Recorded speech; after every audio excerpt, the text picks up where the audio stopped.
Una de las cosas alrededor del fútbol venezolano que a mí más me sorprenden es la ausencia del pensamiento crítico. Y voy a explicarlo, ¿no? Y esto no está relacionado ni con el periodismo ni con el hincha. Yo siempre digo que el hincha tiene razones que deben ser comprendidas porque el hincha paga, apoya, dedica su tiempo, etc. Yo el hincha lo respeto, su opinión, su manera de pensar y su manera de actuar, obviamente, siempre y cuando esté apegada a las normas propias del civismo, ¿no? Pero en cuanto al entrenador, me sorprende y digo, me alarma un poco esa ausencia de pensamiento crítico. Voy a explicar por qué viene esto. A raíz del video que publiqué en el cual sigo, o sostenía y sigo sosteniendo, que me llama mucho la atención la ausencia de David Martínez, no para que fuera salvador, escuche bien, amigo entrenador que escribe y se queja en mis videos, sino como una opción más para una selección que en este momento tiene el agua hasta aquí. Me llamó mucho la atención los argumentos que me daban, ¿no? Y me llama la atención porque el entrenador, no es el caso el de primera división, me refiero a que sea el que me haya escrito, sino entrenadores de etapas formativas, entrenadores que además tienen que formar entrenadores, pero el entrenador en sí entrena a quien entrene, acompaña a quien acompañe, me refiero a la edad de sus dirigidos. Lo primero que es un pedagogo, es un profesor, es un maestro. Y la primera obligación que tenemos quienes en distintas facetas de la vida hemos ejercido ese rol es enseñar a nuestros alumnos que nos acompañan a que ejerzan y desarrollen el pensamiento crítico. Voy a explicar qué es el pensamiento crítico. Y no lo voy a hacer con mis propias palabras, no se preocupen porque la idea es que esto quede muy claro, ¿no? El pensamiento crítico es la capacidad de analizar y evaluar de manera objetiva y racional la información existente sobre un tema o situación, con el objetivo de esclarecer la veracidad de esa información y llegar a una idea o conclusión, ignorando posibles sesgos o influencias externas. Aquí me detengo. Me dijeron algunos entrenadores, insisto, yo con el hincha soy muy respetuoso. Perdón, estoy aquí en la sede de la emisora del 88.1 y todavía sigo siendo medio desordenado. Me decían, David Martínez no está para la selección porque hay procesos que hay que seguir. Está bien. Pero usted, entrenador, debe recordar que los procesos en la vida ni son lineales ni son idénticos. ¿Por qué? Porque cada uno de nosotros como seres humanos tenemos particularidades que nos hacen únicos y por eso nos llamamos individuos. ¿Por qué? Porque cada uno de nosotros es uno y no hay otro igual.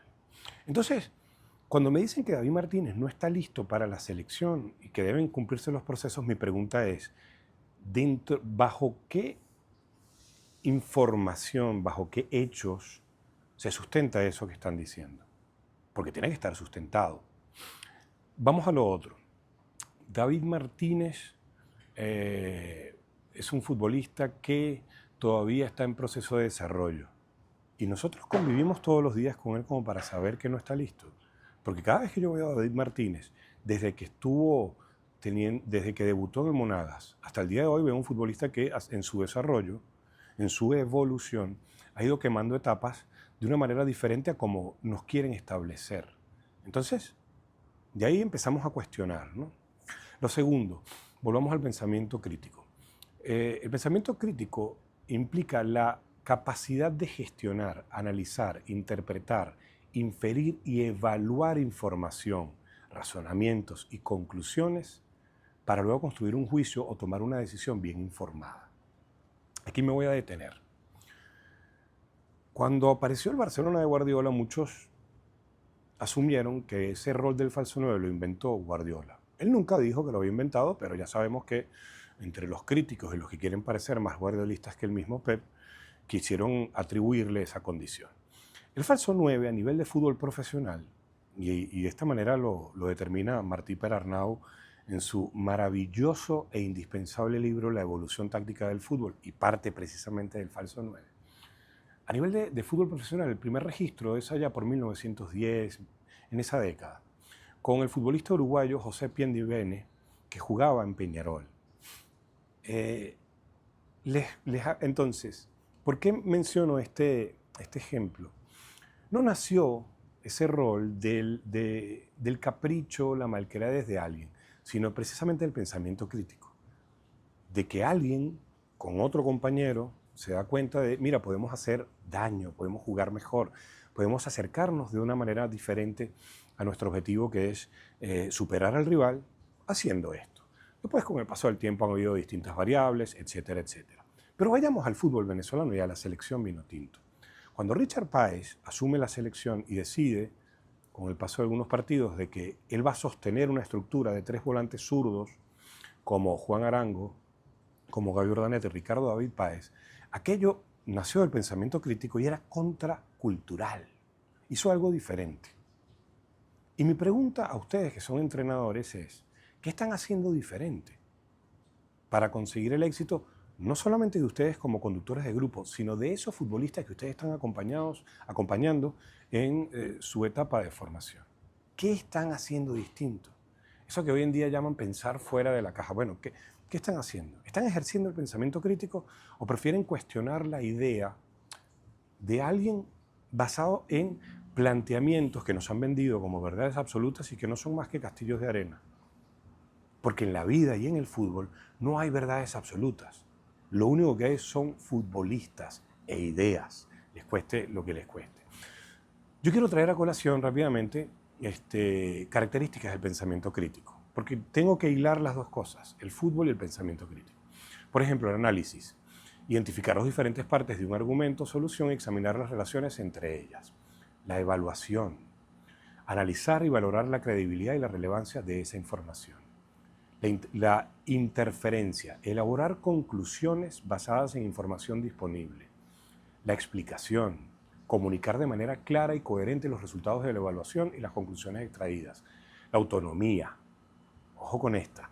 Tomar decisiones basadas en la propia reflexión y razonamiento, sin ser influenciado por presiones externas o creencias preestablecidas.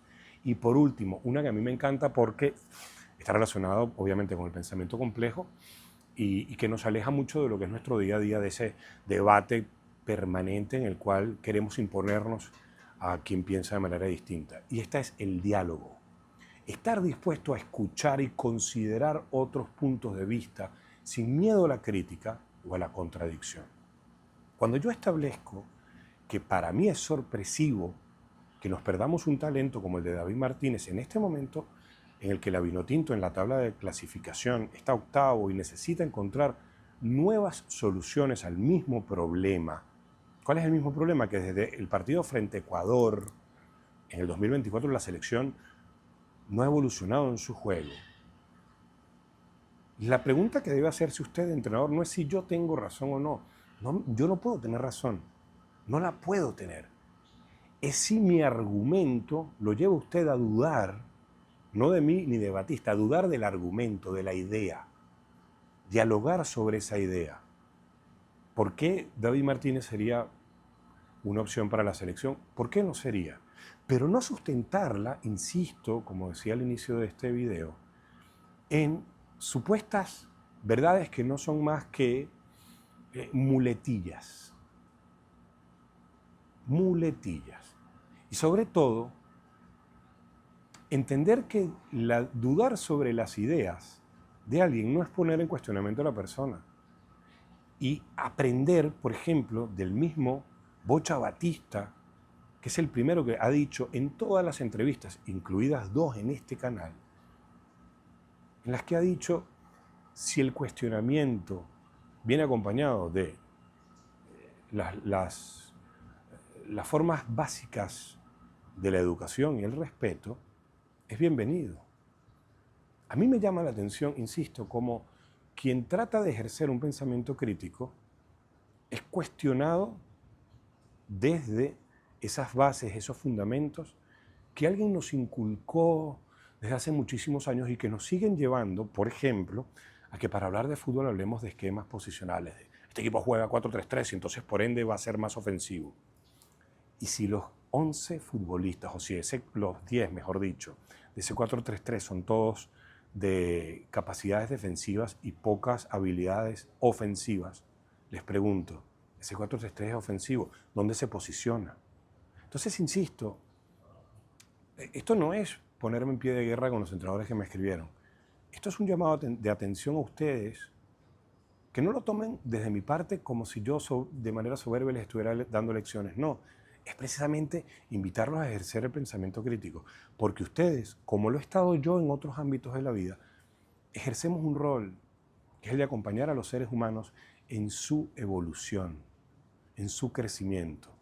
Y cuando nos dicen que enseñamos, también pongamos en duda ese concepto. Nosotros lo que hacemos es acompañar al ser humano, ustedes como entrenadores de fútbol y yo como profesor universitario, en el descubrimiento y en el desarrollo de capacidades que ya tienen nuestros dirigidos, por llamarlos de una manera. Si a ustedes les parece que David Martínez no está para la selección, es tan válido como lo que digo yo. Ahora, susténtenlo, como el resto de nuestras afirmaciones en la vida, en hechos concretos, no en medias verdades ni en este estilo de lugares comunes que no hacen bien para lo que debe ser el diálogo del fútbol. Aprendan, como me ha tocado a mí tener que aprender, no he dicho que aprendí, tener que aprender, de las lecciones, por ejemplo, en el fútbol del pasado. Busquen cómo se gestionó la máquina de River, cómo se gestionó la hermosa e inolvidable Austria de los años 20 y 30, de la inolvidable Hungría de los 30, 40 y 50. Fue a través del pensamiento crítico, del diálogo, de contraponer ideas, no de sostenerse en falsas verdades absolutas ni en lugares comunes.